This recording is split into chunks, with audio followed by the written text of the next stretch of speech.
Tell God all of my troubles when I get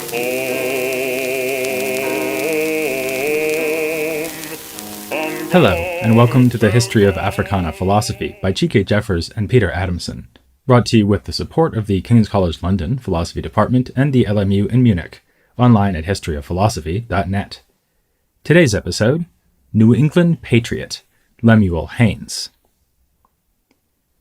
In Lexington, Massachusetts, not far from where I grew up, there's a statue of a Minuteman. The Minutemen were a militia group in Revolutionary-era America, named for their readiness to fight the British with 1 minute's notice, which is pretty quick, though still 1 minute longer than it now takes for the British to fight with themselves. The fellow depicted by the statue looks calm and collected, yet resolute. He looks ready to fight in a noble cause, and he looks white. In fact, the statue is probably intended to represent the group's leader, Captain John Parker, but it could have shown a black man instead. As we've already mentioned in a previous episode, people of African heritage fought in the Revolutionary War, on both sides. Of those who fought on the American side, some of them were Minutemen. Among them was Lemuel Haynes. Today we remember Haynes, not simply for his service in the war, but above all for an unfinished essay, never published during his lifetime, thought to have been written in the same year as the Declaration of Independence, but only rediscovered in the early 1980s. This philosophical work, so long hidden from view, is about the very thing he and the other Minutemen were fighting for, liberty, which Haynes argued should be further extended to include the emancipation of all slaves. Though Haynes is not depicted in the Minuteman statue at Lexington, or in another Minuteman statue at Concord, we do have at least one image of him, the frontispiece from an 1837 biography. It shows a thoughtful man with a gentle, rather round face. He looks more likely to offer you a cuddle than fire a shot in anger. Yet in his essay, Liberty Further Extended, Haynes argued with fiery passion that the principles underlying the American uprising against the British would, if consistently applied, also require the elimination of slavery. This essay did not make a name for Haynes in his own time, or even for the following 2 centuries, but he was well known as black pastor to a number of white churches at a time when most black people in America were not even allowed to read and write. And his contemporaries did know something of his fiery rhetoric, thanks to a witty and rather savage sermon in which he compared a rival theologian to Satan. Haynes was born in West Hartford, Connecticut in 1753 to a white woman who gave him up because he was mixed race. His father, whose name we do not know, is thought to have been an enslaved African. His mother was, we believe, a Scottish immigrant and servant girl named Alice Fitch. Lemuel inherited his last name from neither of his parents, but rather from his mother's employer, John Haynes, in whose house he was born. This namesake, however, had no desire to keep him, so he was indentured as a servant at the age of 5 months to the family of David Rose in Granville, Massachusetts. The Rose family appear to have treated him as a valued member. They were very pious, and as he grew older, Haynes duly found Christ himself while sitting under an apple tree. One might say that, like Isaac Newton, he was suddenly struck by the gravity of his situation, in his case the state of sin that affects all humans. Wicked as we are, we must recognize that all our desires are motivated by selfish interests, even the desire to be saved from damnation. We can only hope and pray to receive the divine grace that will regenerate our souls, allowing us finally to love God and our fellow humans without being motivated by mere self-interest. With these ideas, Haynes was following the teachings of the New Divinity School, also called consistent Calvinists, for their insistence that every human desire is sinful in the absence of grace. He also had no hesitation in accepting the determinism of the Calvinist tradition, remarking that fortune or chance is an illusion, and trusting that everything happens according to a divine plan. He therefore accepted the New Divinity idea that the created world is a fundamentally good place despite the pervasiveness and inevitability of human sin. God overrules evil by turning bad actions to good ends. The central example of this would be the crucifixion of Christ, an evil act that opened a path to salvation for all of humankind. The New Divinity theologians were followers of the early American philosopher Jonathan Edwards, whose 1754 treatise, Freedom of the Will, argued along traditionally Calvinist lines that God in his omnipotence foreordains all things. Yet Edwards taught that we are still morally blameworthy for our sins, since when we choose them, as we are predestined to do, we make this choice out of selfish desire. Though you might suppose that the enslaving of other people would be a perfect example of acting on such desires, this was not so clear at the beginning of the Edwardsian tradition. Edwards himself owned slaves, and never called slave-owning a sin, though he did think that the slave trade should be brought to an end to be replaced with missionary work to bring Christianity to Africa. Yet he allowed that slaves already held in America could legitimately be kept. By contrast, his son, Jonathan Edwards Jr., was an abolitionist, as was another leading New Divinity thinker named Samuel Hopkins, who seems to have come to his views after being exposed to the brutality of the slave trade while living in the trading coastal town of Newport, Rhode Island. Both the younger Edwards and Hopkins made the point that it seemed, to put it mildly, inconsistent for the Americans to be rising up against the tyranny of British rule while condoning the ownership of slaves. Edwards Jr. and a co-author named Ebenezer Baldwin published an essay against slavery, in which they wrote, "If it be lawful and right for us to reduce the Africans to a state of slavery, why is it not as right for Great Britain, France, or Spain, not merely to exact duties of us, but to reduce us to the same state of slavery to which we have reduced them?" In a similar vein, Hopkins asserted that, where liberty is not universal, it has no existence, and implored his fellow Americans, "Rouse up then, my brethren, and assert the right of universal liberty. You assert your own right to be free in opposition to the tyrant of Britain. Come, be honest men, and assert the right of the Africans to be free in opposition to the tyrants of America. We cry up liberty, but know it, the Negroes have as good a right as we can pretend to." The point could also be invoked by the British when sneering at the American revolutionaries, as in a famous quote from Samuel Johnson, "How is it we hear the loudest yelps for liberty among the drivers of Negroes?"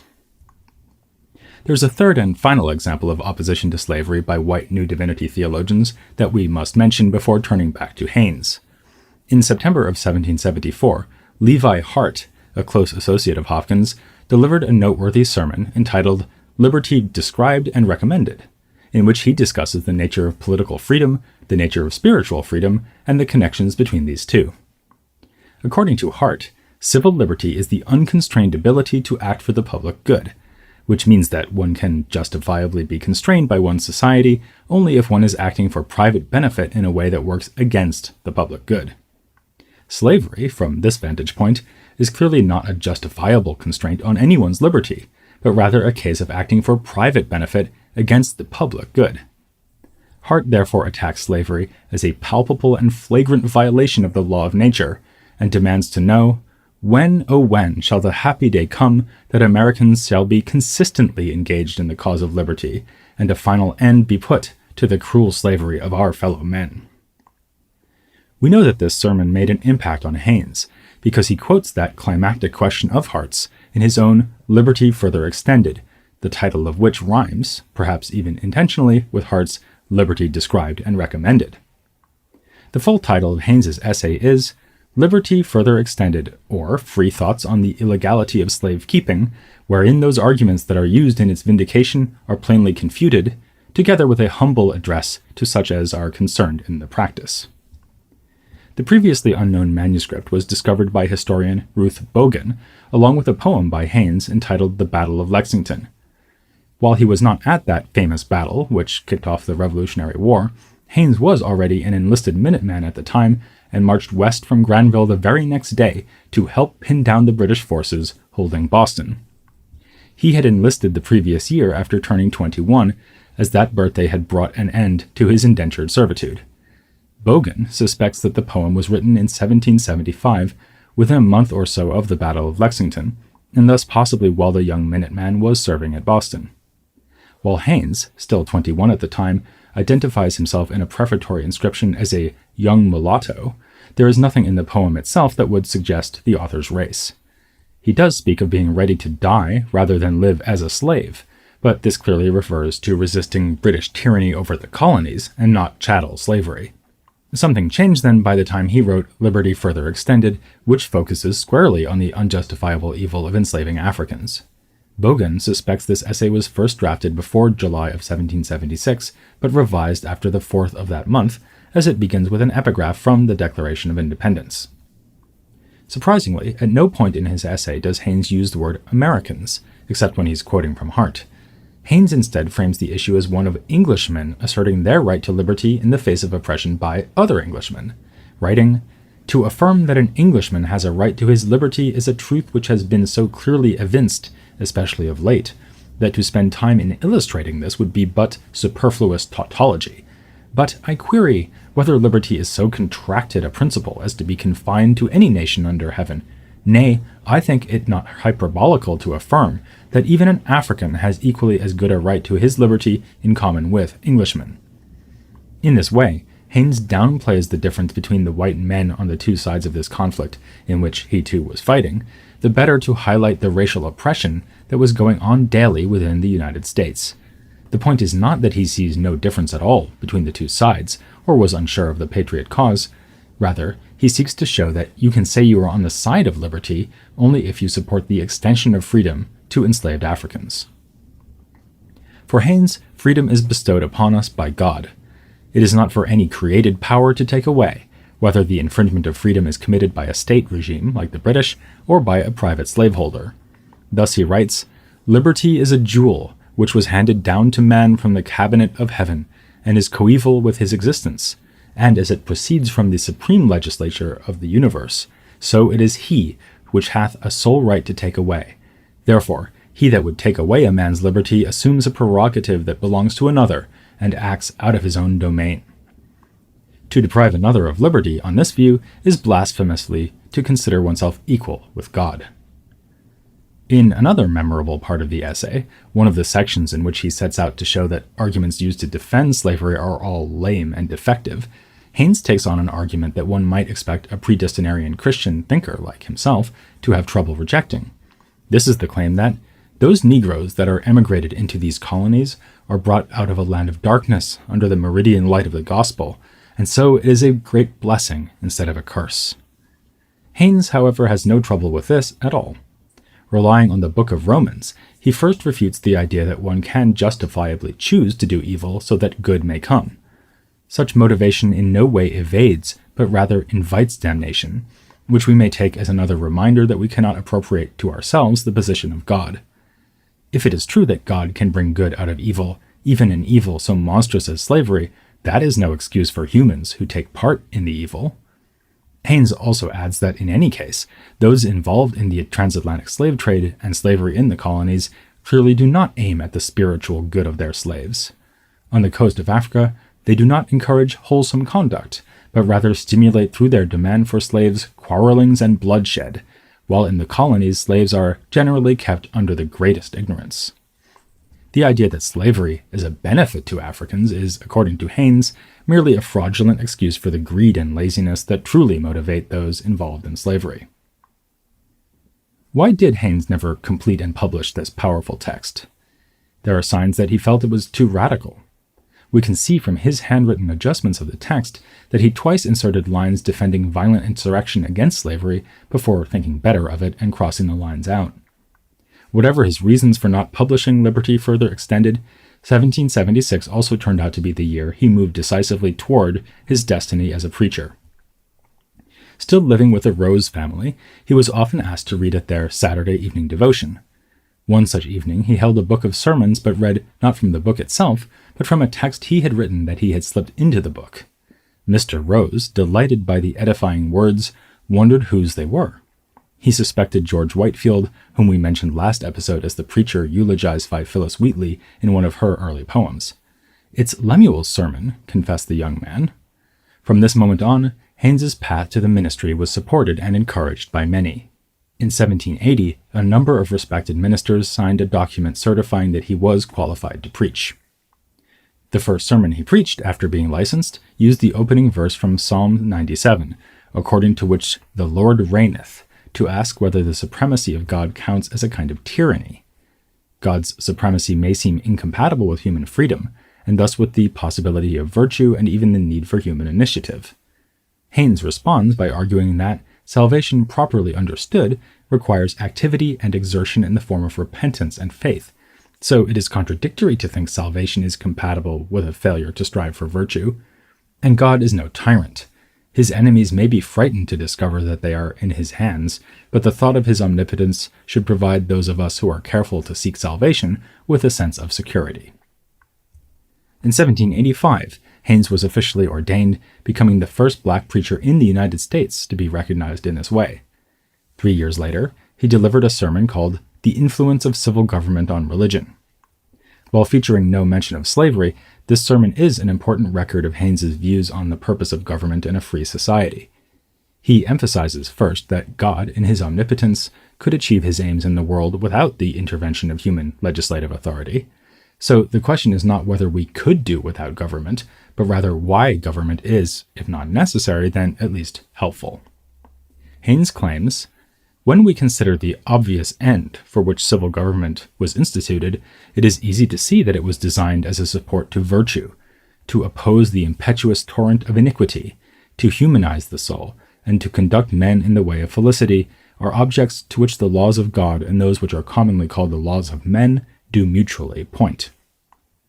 Haynes explains that by protecting our lives and interests, human legislative authority enables us to focus on seeking after God. What then was going on in the government of Haynes's own day? The president at the time was John Adams. Haynes was a strong supporter of the Federalist Party, to which the first president, George Washington, was sympathetic, even if he was officially nonpartisan, and which Adams led. Haynes was such an advocate for the Federalists that we find him defending one of the most controversial decisions of the Adams administration in this sermon on civil government. Historians tend to look back on the Alien and Sedition Acts, which curtailed immigration and freedom of the press, as shameful constraints on American freedom. Haynes, however, defends the suppression of sedition by arguing that private individuals have recourse to the law for satisfaction when they are subjects of libel. How much more important, then, is it to protect the character of a chief magistrate or of a whole country from wicked and baseless forms of criticism? If this controversial stance already shows that Haynes ran into tough questions concerning the limitations of rights and freedoms, then his 4th of July address from 1801, entitled The Nature and Importance of True Republicanism, shows that he continued to wrestle with these questions as time went on. He attempts in this speech to give a definition of republicanism, a word he equates as synonymous with independence and with liberty. What all these terms amount to, he claims, is the pursuit of a certain goal, namely, to defend and secure the natural rights of men, which are those privileges, whether civil or sacred, that the God of nature has given us. But how do we know what counts as a natural right or God-given privilege? Haynes tells us. To know what this charter comprises, we are to view them in their relation to society at large. When they are congenial with this object, we ought most cheerfully to fall in with the design, and view ourselves as breathing the very spirit and life of true liberty. Notice here what might be the lasting effect of Levi Hart's definition of liberty as the unconstrained ability to act for the public good. Haynes takes the position that the value of individual rights must be justified in relation to the good of the community as a whole, rather than through a focus on the desires of individuals themselves. This speech is one of 2 published works of his where we find him returning to the topic of slavery. He contrasts republican government with monarchical government in order to congratulate the United States for leaving behind the various hierarchical distinctions between royalty, nobility, and commoners that he believes led Europe into conflict and a divide between knowledgeable elites and ignorant masses. But his praise is tempered with criticism. The propriety of this idea will appear strikingly evident by pointing you to the poor Africans among us. What has reduced them to their present pitiful abject state? Is it any distinction that the God of nature hath made in their formation? Nay, but being subjected to slavery by the cruel hands of oppressors, they have been taught to view themselves as a rank of beings far below others, which has suppressed in a degree every principle of manhood, and so they have become despised, ignorant, and licentious. This shows the effect of despotism, and should fill us with the utmost detestation against every attack on the rights of men, while we cherish and diffuse with a laudable ambition that heaven-born liberty wherewith Christ hath made us free. After this illustration, Haynes goes back to comparing other lands run by tyrants with the far more peaceful regions of North America. He does not hammer home the point that he has just located despotism and tyranny within North America itself. There's a similar and perhaps even greater circumspection in his other criticisms of slavery, which can be found in a sermon called Dissimulation Illustrated, delivered on the occasion of George Washington's birthday in 1814. In this sermon, he celebrates the fact that Washington, a hero of his, provided for the emancipation of slaves in his will.